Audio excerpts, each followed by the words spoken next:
창세기 강의 59번째 시간으로 하나님이 완성하실 언약이라는 제목으로 말씀을 보길 원합니다. 이 성경 전체를요, 한마디로 요약하라고 하면요, 하나님이 맺으신 그 언약을 하나님이 어떻게 성취해 나가시는가 하는 내용이라고 할 수 있습니다. 그래서 이런 관점으로 성경을 앞부분을 구약이라고 부르는 것이고요, 뒷부분을 신약이라고 부르는 것입니다. 그런데 왜 성경을 이렇게 언약이라고 하는 그런 관점으로 해설하고 또 그 언약의 이야기가 이렇게 자주 나오는 것일까요? 이 언약과 반대되는 개념이 바로 인간의 행위와 인간의 가능성입니다. 이 언약이라고 하는 것은 하나님이 뜻대로 하나님의 능력으로 자기가 약속하신 것을 이루신다는 그런 의미입니다. 그런데 이 하나님의 그런 전적인 개입과 행위를 반대되는 이야기가 바로 인간의 힘과 인간의 능력으로 그 하나님이 약속하신 것에 참여할 수 있고 또 그것들을 가능케 하는 중요한 존재라고 착각하는 것입니다. 그런데 하나님은요, 인간의 가능성을 사라지게 만드시고 하나님만이 이 모든 약속하신 것을 이루시는 분이십니다. 왜 하나님은 인간의 참여를 배제하고 하나님이 스스로 이 모든 것들을 하고자 하시는 것일까요? 바로 이 구원이라고 하는 이 하나님이 약속하신 것들을 이루시고 나서 하나님만이 영광을 받으시고자 하는 것입니다. 우리는 지금 이 민주주의 세상에 살고 있습니다. 여기서는 모든 사람의 의견이 중요하고요. 또 개개인의 인권이라고 해서요. 또 아주 약한 사람까지도 그들의 그런 의견과 또 중요성을 중요하게 여기는 그런 세상입니다. 그런데 성경에서 묘사하고 있는 이 모든 이야기는요, 지금 우리가 살아가고 있는 이런 틀로 묘사하는 것이 아니라요, 고대에 존재했던 왕이 모든 영광을 갖고 왕이 혼자 통치하고 왕이 그 모든 것들을 소유한 그 왕정을 바탕으로 우리에게 이 모든 것들을 설명하고 있는 것입니다. 여러분, 이 구원이 완성된, 하나님의 이 약속이 완성된 그 결국인 하나님 나라는 이런 민주주의 세상이 아닙니다. 하나님이 혼자 완전하시기 때문에요, 하나님이 통치하시고 하나님이 다스리시고 하나님이 지배하시고 하나님이 공급하시고 하나님이 운영하시는 그곳이 바로 하나님의 나라입니다. 그런데 이 불완전한 인간이 그 하나님과 동등되게 자신이 거기에서 역할을 감당하고 또 자신도 중요한 존재로 역임을 받고자 할 때 이 모든 하나님의 완전한 통치가 무너지게 되고요, 문제가 발생하게 됩니다. 인간이라는 존재는 연약한 존재고요, 항상 이 불완전한 가능성이 가득한 존재이기 때문이죠. 모든 거 시작할 때는 다 좋아 보여요. 그런데 시간이 지나면 왜 문제가 생기죠? 바로 인간 자체에 그 문제와 죄악이 내재되어 있기 때문입니다. 모든 거 처음 할 때는 다 좋아 보여요. 결혼도 처음 시작하는 때가 제일 좋아 보이고요, 교회도 처음 시작할 때가 제일 멋져 보여요. 그런데 시간이 지나면 자꾸 문제가 발생합니다. 왜죠? 사람 때문입니다. 사람. 하나님 나라도 마찬가지예요. 하나님이 직접 통치하시고 다스리시지 않으면 인간이 거기에 자기의 힘과 능력을 개입하는 순간에 그때부터 문제가 발생하기 시작합니다. 근데 그런 문제가 있는 곳, 그런 곳은 이 땅과 다를 것이 하나도 없는 거예요. 하나님의 나라는 완전해야 됩니다. 그렇기 때문에 하나님의 능력으로 그 모든 것들을 완성하시고 그 결국 하나님만이 영광을 받으시는 것입니다. 그럼 인간이란 존재는 어떤 존재인가요? 이런 하나님의 완벽함을 드러내는 그런 존재로 세상에 만들어진 것이죠. 하나님은요, 그 하나님의 완벽함이 이 땅 가운데 눈에 보이는 형태로 드러날 수 있도록 하기 위해 인간을 하나님의 형상과 모양으로 만드셨습니다. 근데 인간 자체가 완벽한 게 아니에요. 인간이라고 하는 그런 존재 가운데 완벽한 하나님의 생명을 부어 넣으셔서 그 생명을 세상 가운데 눈에 보이는 형태로 드러낼 수 있도록 만드신 것이 바로 인간입니다. 여러분, 길거리에 이렇게 다니시다 보면 이렇게 광고를 하기 위해 커다랗게 풍선 인형을 세워놓으신 것들을 보신 적이 있을 거예요. 밑에서 바람을 계속 불면서요, 풍선이 주로 이렇게 팔을 흔들면서 이렇게 광고를 하죠. 여기 휴대폰 싸게 판다고. 머리도 이렇게 좌우로 흔듭니다. 그런데 거기에 그 바람을 불던 그 전기가 딱 끊어지고 나면 그 광고판 풍선은 어떻게 되나요? 바로 주저앉아 버립니다. 자체로는 아무 힘이 없어요. 서 있을 땐 굉장히 거대하고 2m, 3m짜리 풍선으로 멀리서도 다 보이게 영향력을 미칠 수 있지만 바람이 빠져버리는 순간에요. 그냥 주저앉아버리고 아무런 영향력을 미칠 수 없는 것이죠. 사람이란 존재가 그렇게 만들어진 것입니다. 하나님은 완전하신 존재예요. 그 자체로 생명이시며 영광이시며 능력이세요. 그런데 보이지 않는 하나님이십니다. 세상을 만드시고 이 보이는 세상 가운데 그 완전한 하나님의 모습을 드러내시기 위해 인간이라고 하는 존재를 만들어내시고요. 그리고 인간 안에 그 생명을 넣으셔서 마치 보이는 세상 가운데 인간을 통해 하나님이란 분이 얼마나 멋지고 아름답고 완전한가를 보여주시고자 한 것입니다. 그런데 문제가 발생했습니다. 인간이 이런 하나님의 생명으로 말미암아 이렇게 하나님을 보여주는 존재로 살기를 거부한 것이죠. 바로 그것이 죄악입니다. 내가 스스로 내 생명을 유지하고 내가 스스로 하나님인 것처럼 살겠다라고 한 이 반역으로 말미암아 인간 안에 이 생명이 끊어지게 된 것이죠. 그러니까 결과가 어떤 결과가 남았죠? 이젠 하나님의 생명으로 말미암아 그 생명의 모습을 드러내야 될 존재가요. 오히려 자기 안에 있는 죄악, 이기심, 악함을 드러내는 존재가 되어버렸습니다. 하나님이 주셨던 지혜는요. 자기 유익을 추구하고자 하는 그런 교묘한 생각으로 바뀌었고요. 하나님이 주신 관계의 능력은요. 그 관계의 능력을 가지고 다른 사람을 지배하고 통제하는 그런 무자비한 영향력으로 바뀌었고요. 하나님이 주신 이런 열심은 자기 성공을 추구하고 자기 의의를 쌓는 그런 도구가 되어버리고 말았습니다. 그래서요. 하나님이 이렇게 무너져버린 인간, 파괴된 인간을 다시 새롭게 하셔서 하나님의 영광을 드러낼 자, 하나님과 같은 모습으로 살 자로 만드시기 위해서는요. 인간의 협력과 도움이 아니라 하나님이 직접 이 모든 것을 행하시기로 한 것입니다. 이것이 바로 언약입니다.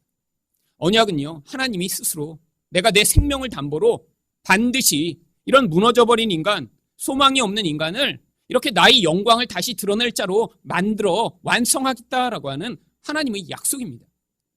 여러분, 그런데 이런 하나님의 언약의 첫 번째 수행자로 선택받은 바로 이 믿음의 조상이라고 하는 이 아브라함 인생이요.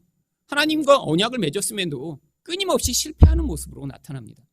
바로 그래서 이 17장은 하나님이 이렇게 실패한 아브라함과 맺으시는 두 번째 언약인 것입니다.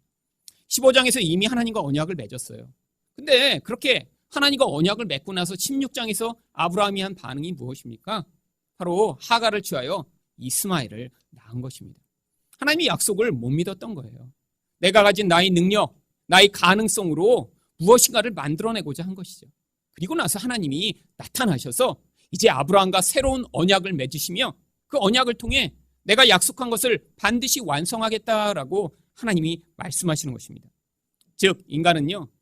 이런 하나님이 약속하신 것을 이루는 자가 아니라 하나님이 언약을 받아들이고 하나님이 약속하신 것을 스스로의 능력과 힘으로 이루실 수 있는 분임을 증거하고 찬양하는 그런 자인 것이죠.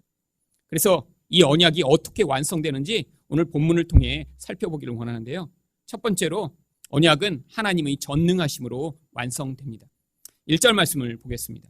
아브라함이 99세 때 여호와께서 아브라함에게 나타나서 그에게 이르시되 나는 전능한 하나님이라 너는 내 앞에서 행하여 완전하라. 16장에서 이렇게 실패해버린 아브라함에게 하나님이 처음으로 나타나셔서 말씀하시는 것이요. 나는 전능한 하나님이다 라고 말씀하세요. 그리고 하나님이 그에게 내 앞에서 행하여 완전할 것을 요구하십니다. 지난주에 말씀드린 대로 여기서 내 앞에서 행하여 완전하라는 것은요. 뭐 도덕적인 삶을 열심히 살라거나 훌륭한 삶을 살라고 이야기하시는 것이 아니에요. 하나님 앞에서 완전할 수 있는 유일한 그런 방법은 하나님만을 믿는 것입니다. 그래서 도덕적으로는 불완전했지만 바로 하나님을 이렇게 온전하게 신뢰하고 믿었던 다윗이 나는 하나님, 내가 이렇게 하나님을 온전하게 믿고 행합니다라고 고백할 수 있었던 것이죠. 결국 여기서 하나님은요. 바로 믿음을 요구하고 계신 거예요. 하나님이 그 능력으로 이루실 거예요. 그런데 우리에게 요구되는 건요. 그 하나님이 이루실 것을 믿으라는 거죠. 여러분, 이 믿음을 많은 사람들이 인간이 만들어내는 어떤 결국으로 오해하는 경우가 많이 있습니다. 내가 열심히 믿으면, 내가 이렇게 간절히 믿었더니 내가 이렇게 믿음을 발휘했더니 어떤 일이 이루어지더라. 또 어떤 일이 불안하고 그러면요, 이렇게 믿음이 없어서 그래. 내가 이렇게 믿음을 간절히 가지면 이 일이 이루어질 거야.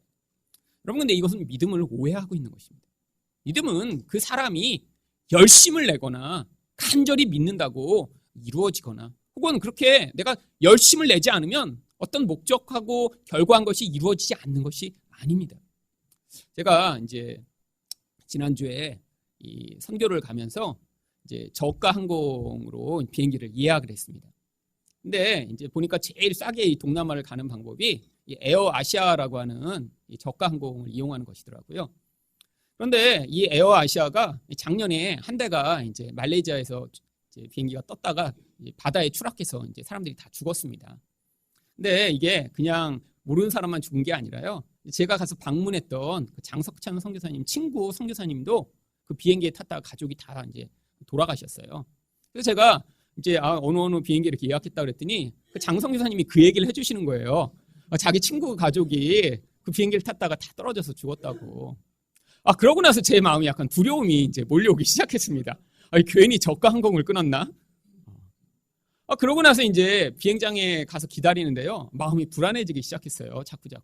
다른 사람들은 다 대한항공 이런 거 타는 것 같은데, 그래서 저는 저가 항공이라고 그래갖고요, 막 프로펠러가 돌아가고, 그 다음에 막 비행기는 다 낡아가고 다른 데서 쓰다가 이제 버린 그런 비행기를 주는 줄 알았어요. 그러니까 이제 저가로 하겠죠. 그래서 이제 막 마음이 졸이다가 이제 비행기를 탔더니요, 그게 아니더라고요. 이 에어아시아는 비행기가 다 새 거예요.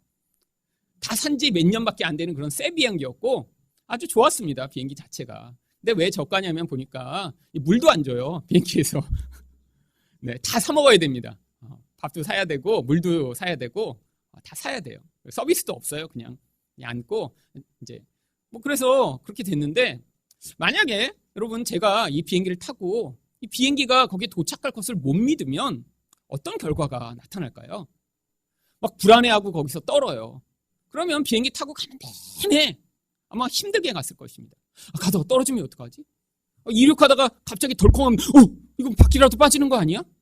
여러분, 그렇게 4-5시간을 비행기를 타고 갔으면요, 아마 가는 내내 아마 머리가 아프고 힘들었겠죠.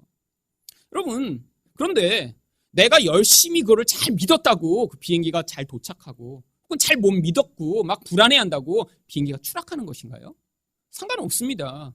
그 비행기가 좋은 비행기고 기장이 이상하지 않으면 정상적으로 가서 도착을 하겠죠.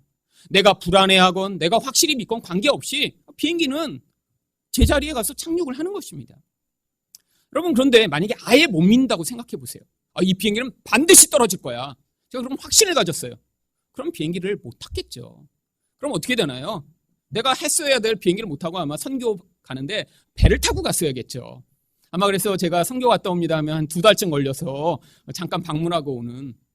여러분, 근데 실제 그런 사람이 있었죠. 바로 북한의 김정일이었습니다. 1960년대까지는 김정일도 비행기를 탔다고 하는데요, 이 비행 공포증이 그 다음에 걸려서요, 그 이후로 죽는 때까지 40여 년 동안 한 번도 비행기를 안 탔대요. 어느 정도로 비행기를 안 탔냐면, 이제 소련을 방문하기 위해 평양에서 모스크바까지 가는데 비행기로 가면 몇 시간이면 갈 텐데, 그거를 기차로 2만 킬로를 24일에 걸쳐서 기차로 갔다 그러더라고요. 그럼 못 믿으면 그렇게 되는 거예요. 여러분, 하나님이 우리에게 뭘 요구하시죠? 믿음을 요구하십니다.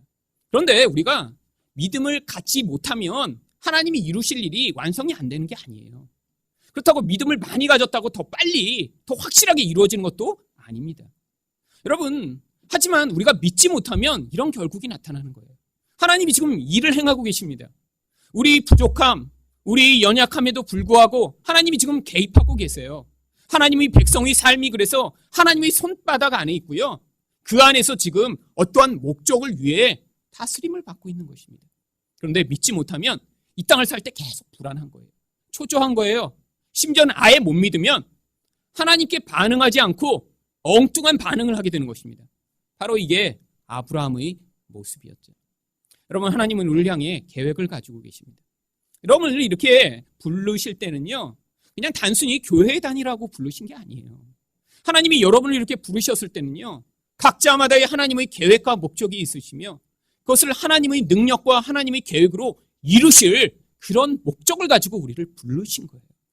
여러분의 인생이 지금 그래서 어떠한 과정에 있더라도요, 이런 하나님의 계획과 은혜가 여러분의 인생 가운데 지금 존재하고 있는 것입니다. 그런데 하나님이 이렇게 전능한 분이라는 사실을 믿지 못하면 어떤 상황이 생길 때마다, 어떤 문제가 발생할 때마다 여러분 불안해하고 초조해하고, 그래서 거기서 하지 말아야 될 반응을 하며 사시겠죠. 여러분, 그래서 하나님이 자꾸 여러분에게 요구하십니다. 믿어라. 뭘 믿어요?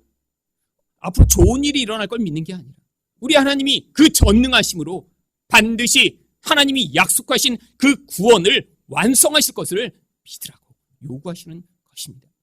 여러분, 근데 많은 사람들이요, 자기 삶에서 이런 하나님을 믿기보다 자꾸 좌절하고 믿음을 포기하는 경우들이 자주 생깁니다. 대표적인 경우가요, 바로 자기의 부끄럽고 도대체 구원받을 만한 자격이 없는 것 같은 모습이 자꾸 드러날 때죠.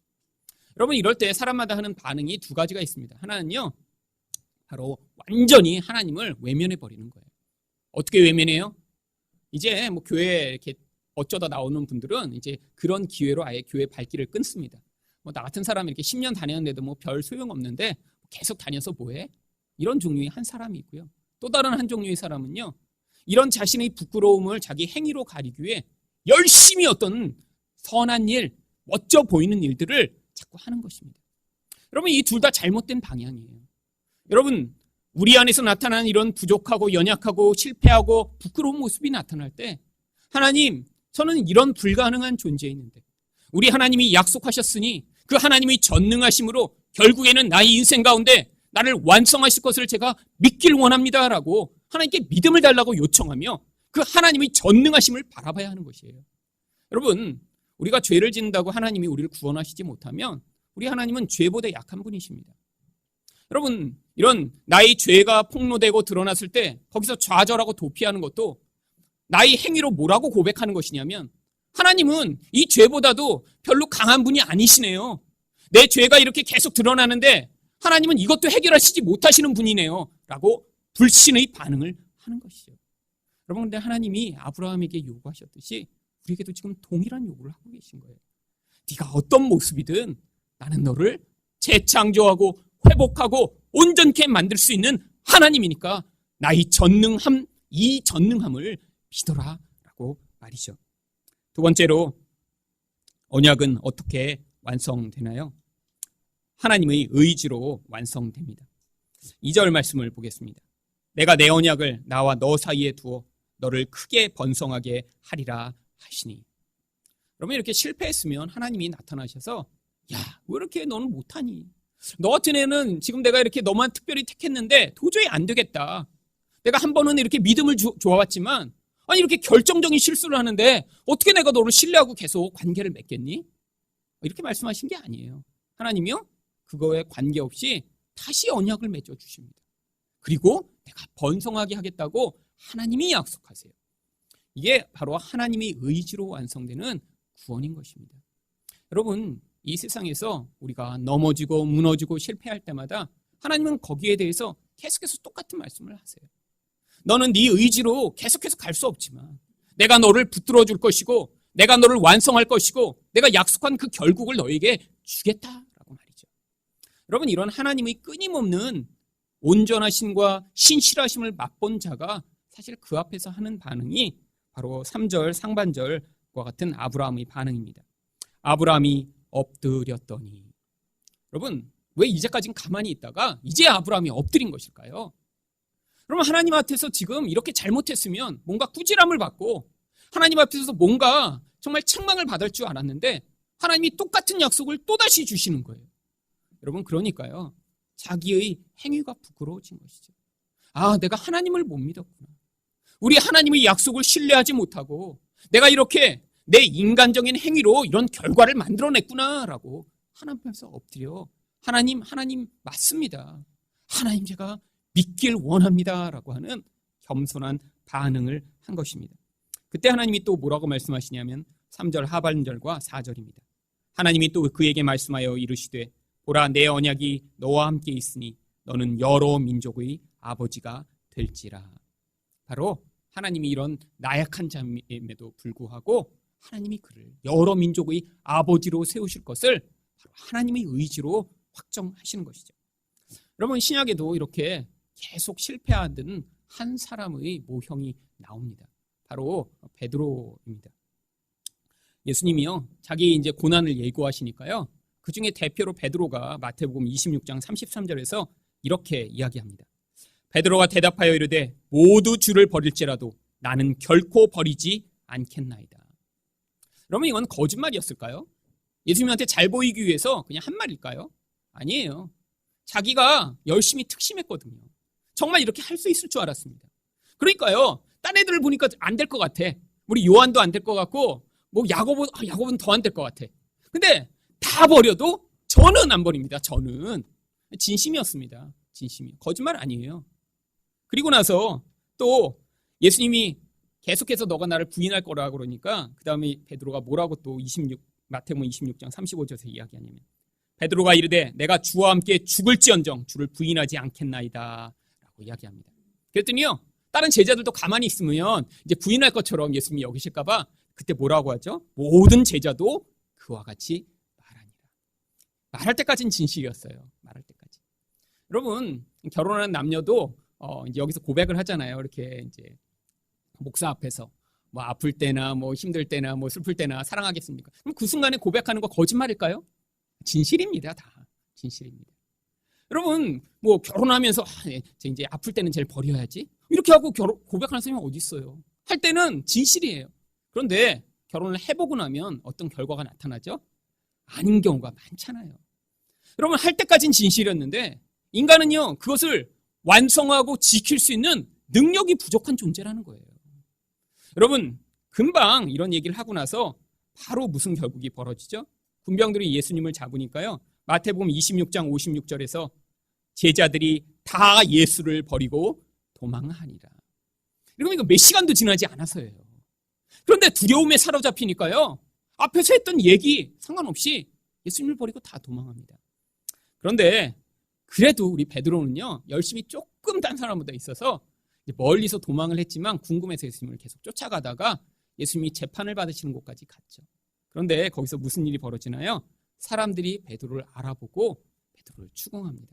그때 마태복음 26장 74절에서 베드로가 어떻게 반응하죠? 그가 저주하며 맹세하여 이르기를. 그럼 저주했다는 건요, 내가 저 인간을 알면 그냥 내 모가지가 잘라져서 죽어도 돼 라고 지금 저주한 거예요. 저 인간 난 몰라. 저런 인간 하나님한테 저주를 받겠지. 나는 상관없어 라고 자기 생명과 신 앞에서 지금 약속하고 있는 거예요. 뭐라고 맹세하나요? 이르되 나는 그 사람을 알지 못하노라 하니 곧 닭이 울더라. 그러면 이게 인간의 실체입니다. 근데 누가복음 22장 61절과 62절에서 바로 그 순간에 무슨 일이 벌어졌는지 이렇게 기록하고 있습니다. 주께서 돌이켜 베드로를 보시니. 여러분, 예수님이요, 멀리 계셨는데 우리 베드로를 이렇게 쳐다보셨어요. 그 순간에 막 부인하고 닭이 꼭 끼어오는 그 순간, 그러면 예수님이 베드로를 쳐다보셨죠. 예전에는 제가 이 말씀을 읽을 때 어떻게 느꼈냐면, 고 봐라, 실패했지? 고 봐라, 넌 그거밖에 안 돼. 고 봐라, 왜 그렇게 약속했어? 이 나쁜 놈아. 예수님이 이렇게 마치 책망하실 것 같았어요. 예전에 제 안에 있던 늘 생각이 그런 생각이었어요. 내가 잘못하면 사람들은 늘 그렇게 저한테 대했거든요. 그리고 제 자신이 저를 용납하지 못했어요. 제가 실패하면 제 안에서 제 양심이 저를 향해서 이야기하는 것입니다. 너는 그거밖에 안 돼. 너는 실패할 거야. 그거밖에 안 되면서 왜 한다고 그랬어? 왜 약속했어? 왜 거짓말해? 제 양심이 저를 책망하는데요, 견딜 수가 없는 거예요. 실패할 때마다 다른 사람은 아무 말을 안 해도 마음 안에서 너 같은 놈은 죽어 마땅해. 너 같은 놈은 계속 실패할 거야. 앞으로도 너는 망할 거야 라는 내 양심의 소리가 나를 목졸라 미치도록 만들었습니다. 그런데 복음을 알면서 깨달은 게요, 예수님이 그렇게 바라보시는 것이 아니구나. 우리 예수님은 내가 실패할 때, 내가 무너질 때, 내가 아무것도 제대로 하지 못할 때도 나를 사랑의 눈으로 보시며, 그래, 실패해도 괜찮아, 무너져도 괜찮아, 잘못해도 괜찮아, 내가 너를 완성하는 거야. 너는 그런 자기 때문에 내가 필요한 그런 사람이야. 너는 그래서 나를 믿으렴, 나를 신뢰하렴, 너는 실패하고 무너져도 내가 내 인생을 결국 완성하여 하나님의 영광을 드러낼 자로 만들 거야 라고 하는 하나님의 사랑의 눈길로 제가 그 말씀을 받아들이게 되었습니다. 여러분, 실패할 때마다 어떤 눈초리가 여러분의 삶을 바라보고 있나요? 여러분을 향해 실패했으니까 너는 앞으로도 안 될 거야. 지난번에도 약속한 것도 못했잖아. 지난번에도 그렇게 결심했다가 3일도 못했지? 너 인생은 이렇게 망해버릴 거야 라고 하는 여러분의 양심의 소리에 귀를 기울이고 계신가요? 아니면 실패할 때마다 우리 손을 붙잡아 주시며 그래, 그래서 내가 너를 도와준다. 너는 실패해서 끝장날 수밖에 없지만 내가 너를 완성하고 내가 그래서 십자가에 달려 죽어 나의 보혈로 너를 순결하고 청결하고 아름다운 존재가 되게 만들어 줄 거야 라고 하는 그 복음의 음성을 듣고 계신가요? 여러분, 이 예수님의 바라보심을 제대로 이해해요. 여러분이 실패할 때마다 여러분을 버리지 아니하시고 사람은 여러분을 향해 손가락질하며 사람은 여러분을 향해 안 된다라고 얘기할 때에도 아니야, 하나님이 나를 용납하시고 하나님이 나를 세워주실 거야 라고 하는 그 믿음으로 그 넘어진 자리에서 다시 일어설 수 있는 것입니다. 마지막으로 언약은 어떻게 완성되나요? 하나님의 계획으로 완성됩니다. 5절 말씀을 보겠습니다. 이제후로는 내 이름을 아브라함이라 하지 아니하고 아브라함이라 하리니 이는 내가 너를 여러 민족의 아버지가 되게 함이니라. 여러분, 하나님이요 이름을 바꿔주십니다. 아브라함이라고 하는 이름은요 존경받는 아버지라는 이름이에요. 그런데 이 이름은요 사실 아브라함의 그런 삶의 모습에 완전히 반대되는 모습입니다. 아브라함은 자녀가 없어요. 근데 이름은 존경받는 아버지예요. 마치 공부 잘 못해서 이 학교도 제대로 못 간 아이가 이름이 김천재야. 그거랑 비슷한 거죠. 그럼 누군가 걔를 부를 때마다 얼마나 참 서로 민망할까요? 쟨 바본데 그러면서 천재야 이렇게 불러주고 자기도 난 바본데 근데 누군가 나를 천재라고 부르고. 여러분, 지금 아브라함의 인생이 이런 모순된 삶이에요. 자기 삶에서 자식을 만들어내지 못하는데 존경받는 아버지는 무슨 존경받는 아버지? 자녀가 없는 아버지라고 불려야 적당한 존재인데. 근데 하나님이요, 하나님의 계획을 그에게 선포하시는 거예요. 현실은 그렇지만 그를 향해 아브라함, 열국의 아버지가 너는 될 거야. 하나님의 약속, 하나님의 미래를 주시는 것입니다. 여러분, 우리가 그런 존재예요. 지금은 볼품없고 아무것도 아닌 것 같은 존재예요. 우리 삶을 보세요. 그렇게 뭔가 아름답고 멋진 모습을 만들어내고 계신가요? 이 삶은 이렇게 붕괴되고 무너진 것 같고 관계는 깨어지고 삶에서 연약함은 계속 드러나고 도대체 우리 삶을 보면요 우리 이름값도 제대로 못하는 존재예요. 여러분, 사실 제 이름이 김일승이잖아요. 저희 아버지가 제 이름을 지으시면서 하나 일자에다 이을승자로 이렇게 하시면서 남북통일하라고 일승이라고 지으셨어요. 여러분, 여기서 지금 제가 남북통일을 하고 있나요? 사실 그런데 저는 그 이름이 제 미래를 향한 하나님의 꿈이 담긴 이름으로 받아들이게 되었습니다. 똑같은 이름인데요. 옛날에는 사람들이 제 이름을 가지고 김일성이라고 부를 때마다 너무너무 마음이 상하고 싸우고 그랬어요. 고등학교 3학년 때까지 선생님들이 항상 김일성! 아니, 일부러 장난으로 계속 그렇게 부르는 거예요. 그때마다 저희 아버지가 제 이름을 이렇게 지으신 게 너무너무 싫었어요.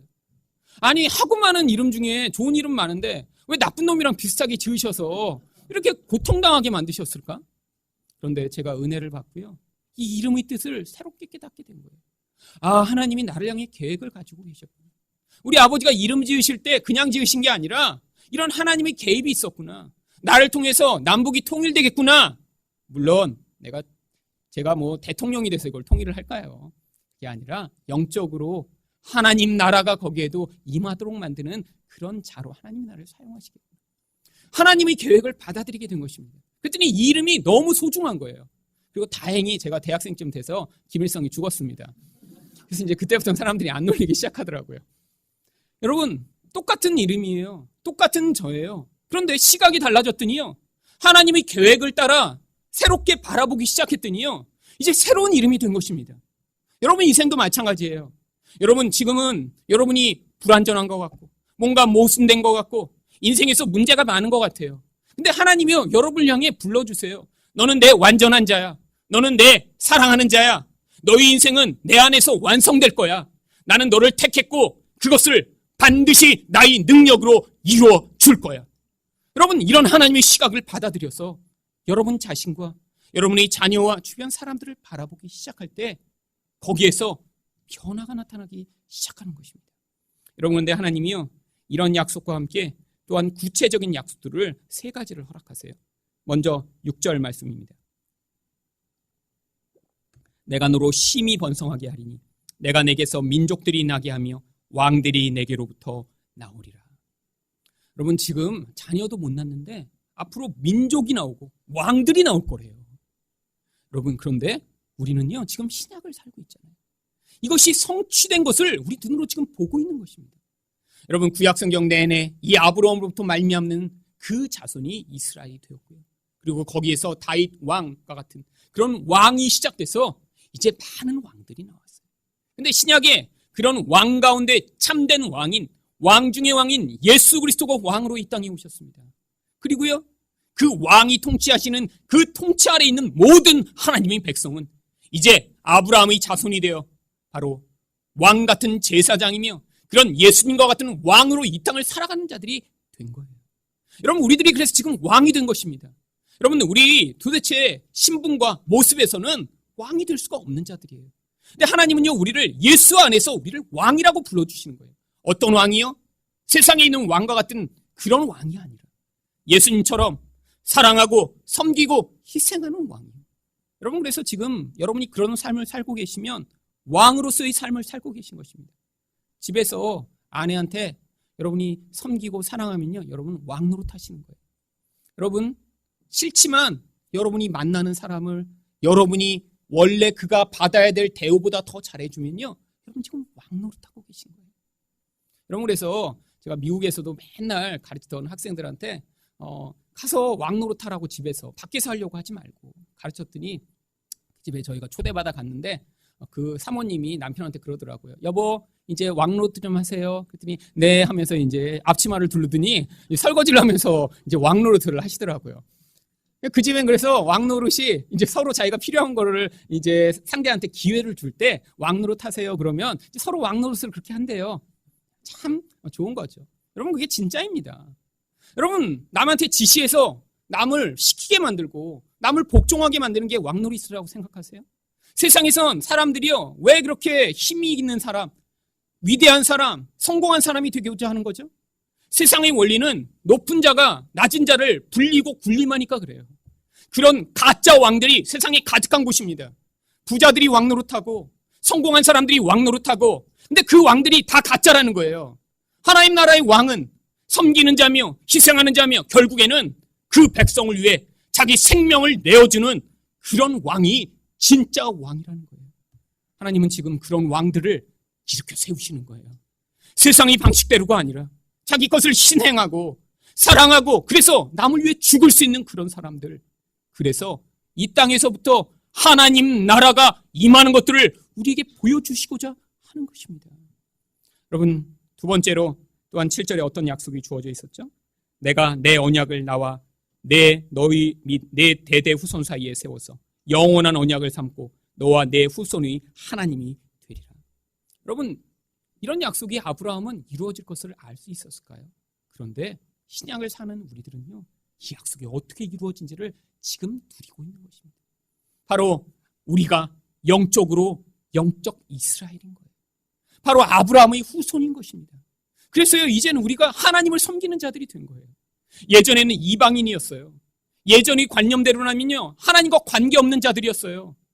여러분, 불교를 섬기고 잘못하면 이슬람을 섬기며 사는 자가 되었을 뻔했죠. 여러분, 제가 태국에 갔는데요, 사람들이 너무 불쌍한 거예요. 여러분, 그들은 이런 복음을 받아들이지 않고 그런 잘못된 불교가 국교가 되어버렸습니다.